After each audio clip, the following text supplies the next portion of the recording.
Hello and welcome to my latest weekly video news from Madison's. Well, it was the autumn budget last week and Jeremy Hunt, new Chancellor under Rishi Sunak, as expected, introducing a range of tax changes to try and reduce the amount of the government debt and control inflation. That's what it's all about, putting less money in people's pockets, meaning they can spend less and therefore they can control inflation. So big news obviously around stamp duty. He has announced that he is going to reverse the changes that were made by Kwasi Kwarteng under Liz Truss's government at the end of September by reducing stamp duty back down. So what does that mean? Well, at the moment, if you are buying your second or third or fourth or fifth property, you don't have to pay anything up to £250,000. Sorry, that's if you're moving home, not if you're buying extra property. Sorry. If you're a first-time buyer, it's a bit different. Your level of exemption goes up to £425,000. But overall, as long as your property purchase sits below £625,000, then you can claim that relief. If it goes above that, then the relief goes, and it goes to as if you were a normal house mover. So that's quite a big saving for a first-time buyer. For anyone who's buying, moving home, it's about £2,500 that it saves you. So not huge. And of course, first-time buyers really feeling the pinch from the changing mortgage environment. I thought this chart was fascinating, actually. I listened to a webinar from Zoopla last week, and this shows how many people actually need a big high value mortgage. So there's a lot of chatter at the moment about how the mortgage market is really affecting affordability, and it definitely is. There is no doubt about it. But we've just been enjoying an artificially low interest rate environment for far too long. There's talk now that in 2023 the lenders will bring rates down to around 4%. They certainly won't go above that for those long-term rates. They're trying to entice people back into the market, and that is where it probably will sit. So that chart quite interestingly shows that for many people, that's not a big issue. They haven't got a huge mortgage. But for first-time buyers who often require those really big lumpy mortgages because they haven't been on the housing ladder and been able to take advantage of a growing market and use that equity that they're building up in their property for their next purchase, so they take out an awful lot, and therefore they often have the higher interest rates as well. So, you know, it's tricky for them. So that stamp duty on first-time buyers, looking to help them. But it will be reversed by March 2023. Sorry, not March 2023, to March 2025. That's because the government are predicting a 2-year recession. They're thinking that by sort of that spring of 2025 we'll be starting to come out of it, and therefore they're looking to help the housing market with a little bit of extra incentive to encourage people to make a decision.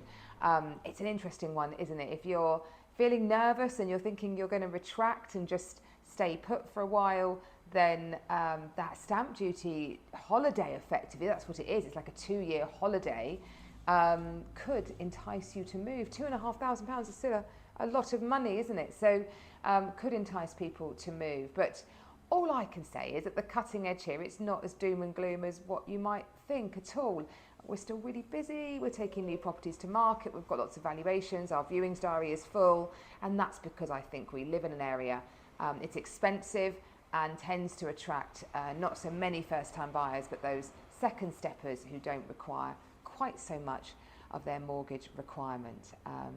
So yeah, those are the headlines from the autumn statement, as well as capital gains tax. So it was feared, he'd been mentioning he was going to do something about capital gains tax. And of course the worry for that in the market was about landlords. So it's become increasingly unattractive to hold a rental property over the years. They used to be allowed to offset the cost of your mortgage against your profits and reduce your tax bill. There were other allowances that you had as well. They obviously introduced the extra 3% stamp duty if you're buying anything other than your main principal private residence. So it's become increasingly unattractive. And there was also this talk of the Section 21 abolishment. Now, the Section 21 is what's called a no-fault eviction. So you just want to reclaim your property for a variety of reasons. You might want to sell it. You might want to go move back there yourself.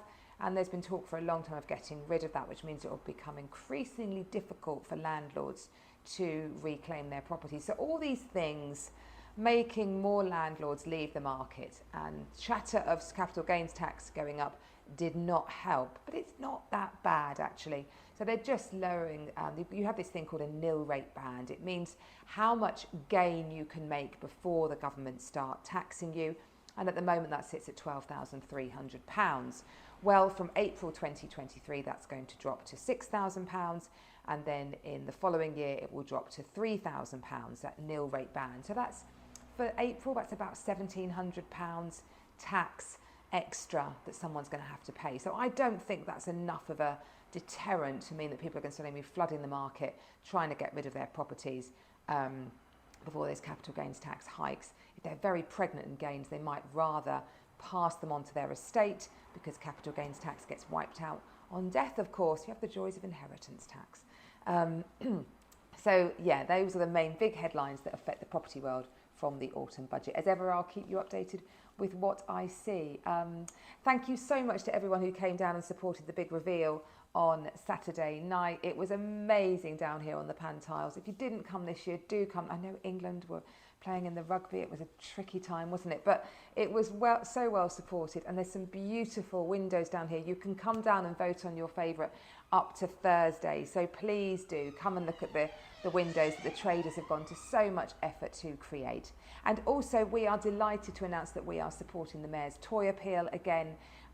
So if you would like to drop in presents for children in far less fortunate circumstances than probably many of us have or enjoyed, then please do drop them into us. New presents only, please, and unwrapped, so they can see who to give to what. That would be great. And finally, a lovely property that I have launched if you are a first-time buyer moving to Tunbridge Wells, this gorgeous little 2-bedroom end of terrace property on Avon Street.